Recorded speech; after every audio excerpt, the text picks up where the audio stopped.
السلام عليكم يا شباب، عاملين ايه؟ اخباركم ايه؟ يا رب تكونوا بخير. رمضان كريم عليكم. معاكم هيرو بتاعي ازاي، وقاعدين بنجرب اهو تطبيق الريتش اب اللي كان كله بيسألني عليه، اللي هو بتاع تعدين عملة الدوجي على التليجرام. انا قلت لكم يا جماعة بلاش تدفعوا فيه فلوس لان انا شاكك فيه.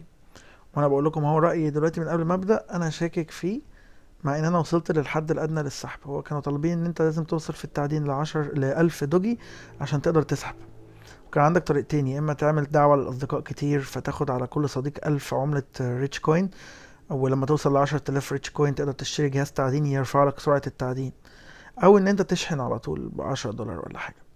أنا طبعا قلت لكم بلاش ندفع، نخلينا نجرب بدعوة الأصدقاء. فأنا عملت دعوة الأصدقاء أصلا. هنشوف بقى إذا كان هيعمل إيه.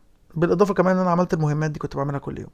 فأنا وصلت فوق أهو، بصوا بقى معايا 1004. نجرب السحب.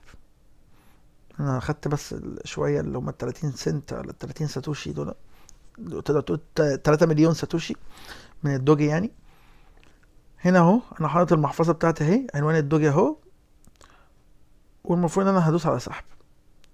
بيقول لي الحد الادنى هو قدامكم 1000. انا هدوس ال1000. هدوس سبميت. النتورك فيه 1/10 دوجي، ده حلو على فكره، ده طبيعي منطقي، مش وحش. بس دي هنشوف. انا بقول لكم انا مش متفائل. بيقول لي to make your first withdrawal، عشان تعمل اول سحبه ليك لازم انت تعمل invite 20 friend عشان يخشوا الاب. وانا عملت دعوه ل6 بس. شفتوا؟ اهي عقده جديده اهي.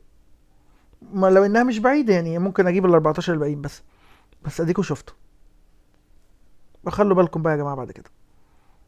ممكن احاول برضو لو لقيت ان في تعديل، ولقيت ان في حد يعني عملت ال20 ووصلت لل20 ودخلوا واشتغلوا وفتحوا عادي والدنيا فل وسحب، هرجع اديلكم ابديت. بس لحد كده الابلكيشن اللي بتعمل بالطريقه دي غالبا بتكون نصابه.